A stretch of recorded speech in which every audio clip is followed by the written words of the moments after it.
Sebelum video ini dimulai, pastikan kamu sudah mengklik tombol like, subscribe, lonceng, dan share ke teman-teman. Terima kasih dan selamat menonton. Saat sedang selfie, tiba-tiba wanita ini diserang oleh vampir. Kok tidak bisa digigit? Oh, rupanya ia memakai penyangga leher. Saat si vampir melihat wajah wanita itu, ia tidak jadi menggigitnya. Mereka jatuh cinta. Vampir mengenalkannya ke keluarganya. Mereka mengiris tangan si wanita sebagai simbol ia bergabung.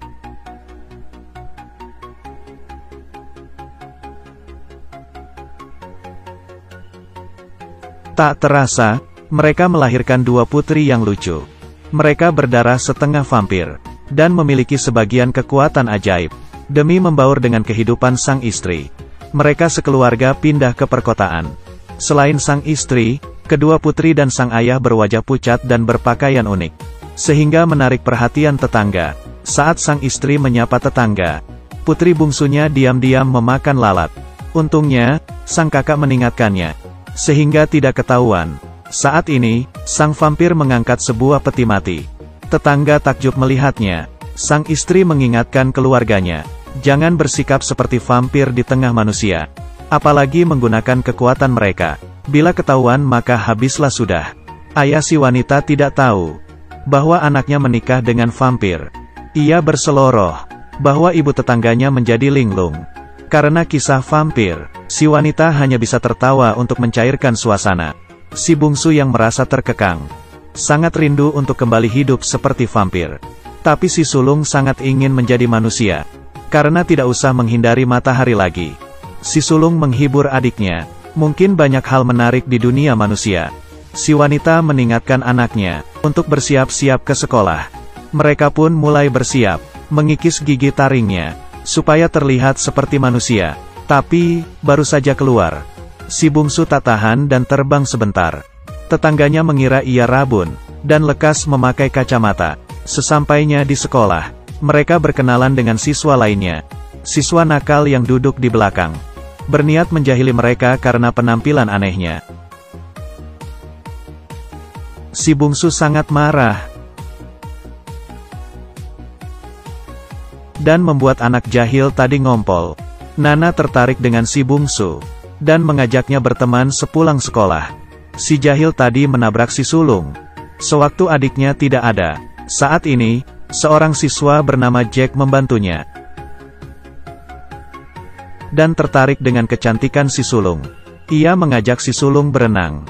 Si sulung mengiyakannya. Ia sama sekali tak sadar, matahari sangat berbahaya bagi vampir. Vampir takut matahari, tapi, demi berkencan, si sulung memakai banyak sunblock. Tapi, matahari sangat terik, dan sunblocknya luntur terkena air. Si sulung menahan sengatan panas, dan mengobati luka dengan tanah di rumah. Adiknya sangat khawatir, tapi, ia diam saja. Ayahnya baru saja diterima bekerja di rumah sakit pada shift malam. Dengan begini, matahari tidak akan menjadi masalah. Setelah sarapan, ia langsung tidur di peti. Dua putri vampir ke sekolah, dan melihat semangka dilempar ke arah Nana. Si bungsu langsung berlari, dan menangkapnya. Seorang siswa melihat mereka, dengan tatapan khawatir. Rupanya, Nana kesulitan mendengar, sehingga tidak dengar suara teriakan. Namun, penciumannya sangat tajam. Hal ini hanya diketahui gurunya. Ia meminta mereka untuk merahasiakannya. Tentu tidak masalah bagi mereka. Di kelas si bungsu tidur. Tak hanya itu, ia mimpi berenang. Siswa yang duduk di belakang melihat kelakuan anehnya, lalu mulai meneriakinya. Si bungsu muak dengan manusia. Sementara, si sulung menghindari sinar matahari, dan menolak ajakan berenang temannya. Si sulung sedih, dan ingin berubah jadi manusia. Hari ini, seekor kelelawar membawa kabar. Si bungsu tidak tahu ada tetangga di sana. Ia meneriakkan ada lomba terbang vampir.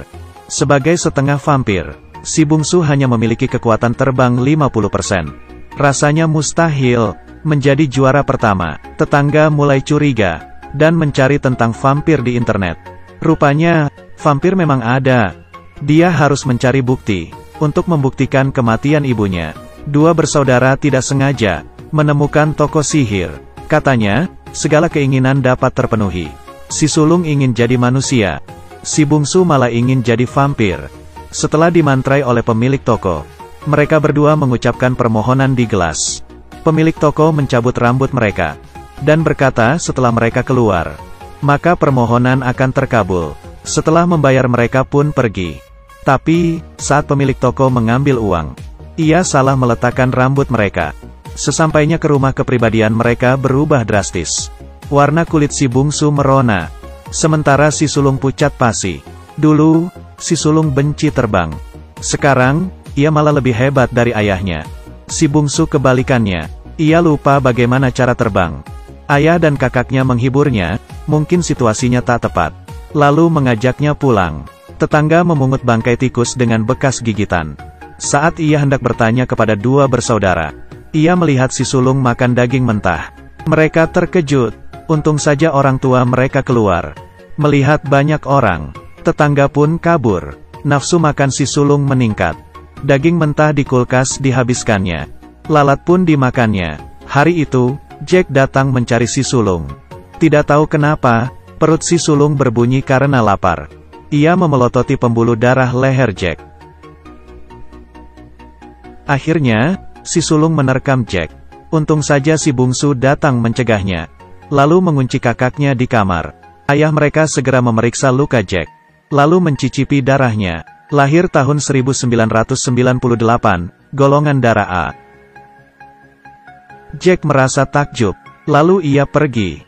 Tak lama kemudian, si sulung keluar kamar dan mengejar Jack. Adiknya mengejarnya. Ia memberitahu kakaknya, "Kamu nyaris menghisap darah manusia." Itu hal yang salah. Kakaknya tidak menghiraukannya, dan malahan memperhatikan leher adiknya. Saat mau menerkam adiknya menjejalkan serangga ke mulutnya. "Kamu tadi ingin menggigitku, kan?" "Aku." Si sulung terkejut melihat dirinya di cermin. Sekarang ia setengah transparan. Adiknya juga kaget, dan sadar permohonannya tertukar. Mereka pun pergi mencari pemilik toko. Tapi, ia berkata tidak bisa diubah. Saat itu, Ludo mengambil buku. Rupanya pemilik toko adalah kakeknya. Karena mereka adalah teman cucunya. Pemilik toko akhirnya memberikan solusi. Dengan mencabut rumput ajaib yang tumbuh di atas kuburan, maka permohonan mereka bisa diubah. Rumput ajaib ini hanya dapat dikenali saat bulan purnama. Tiba-tiba, tetangga mereka masuk. "Jangan bergerak, siapa yang bergerak akan mati." Dengan tenang, pemilik toko mengibaskan tangan. Tetangga pun langsung terbang keluar. Selanjutnya, ia menjelaskan bau rumput itu. Bentuknya seperti rumput biasa, hanya baunya yang beda. Malam ini adalah purnama. Pukul 12 malam. Harus mengucapkan permohonan pada rumput ajaib. Bila tidak, kekuatannya akan hilang. Bila dimakan hanya menyebabkan diare.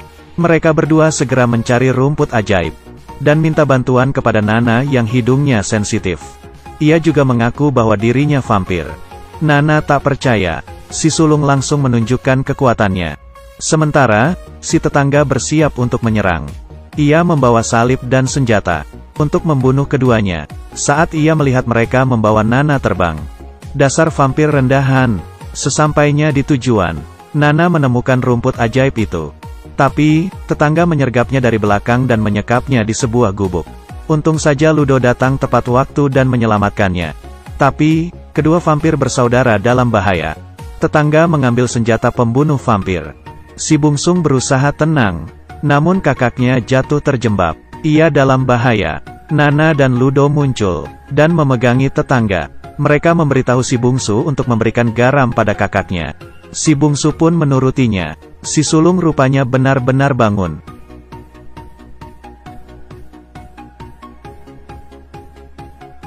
Masalah selesai.